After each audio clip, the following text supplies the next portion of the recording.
ఒక పర్పస్ కోసం మనం ఒక చర్య చేపడితే మరొక కొత్త రహస్యాలు బయటపడుతున్నాయి.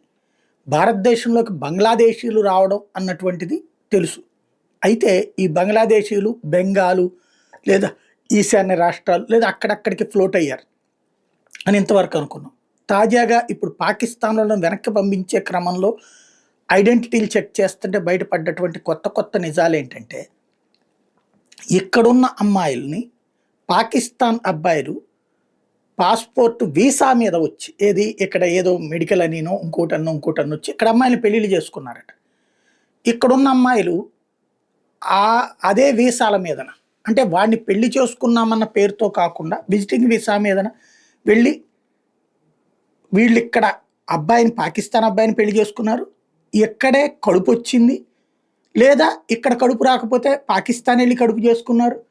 లేదా ఇక్కడ కడుపొచ్చాక పాకిస్తాన్‌కి వెళ్లి డెలివరీ చేసుకున్నారు.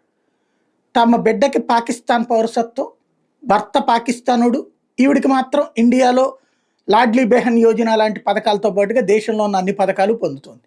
ఇట్లాంటి వాళ్ళు పెద్ద సంఖ్యలో ఉన్నారన్న నిజం బయటపడింది. అట్లాగే పాకిస్తాన్ నుంచి కాకుండా బంగ్లాదేశ్ నుంచి వచ్చినటువంటి గుజరాత్ లాంటి చోట్లనే వందలు వేల సంఖ్యలో ఉన్నారన్నటువంటి బయటపడింది. ఇక్కడ ఉన్నటువంటి పరిశ్రమల్లో పనిచేయడానికి మనుషులు దొరకనప్పుడు అట్లాంటి వాళ్ళని సప్లై చేస్తున్నామన్న ఏజెన్సీలు ఆ బంగ్లాదేశ్ నుంచి వచ్చేవాడిని, బర్మా నుంచి వచ్చేవాడికి తప్పుడు డాక్యుమెంట్ సృష్టించి ఇచ్చి వాళ్ళని ఇక్కడ పనులకు పెడుతున్నారన్నటువంటి విషయం బయటపడింది. అంటే మన దేశంలో ఎంత అభద్రతతో ఉన్నామో ఒక్కసారి పాకిస్తాన్ తో ఏదన్నా ఇష్యూ ప్రారంభమైతే మన పక్కన ఎన్ని కట్ల పాములు బయటకు వస్తాయో తెలీదు.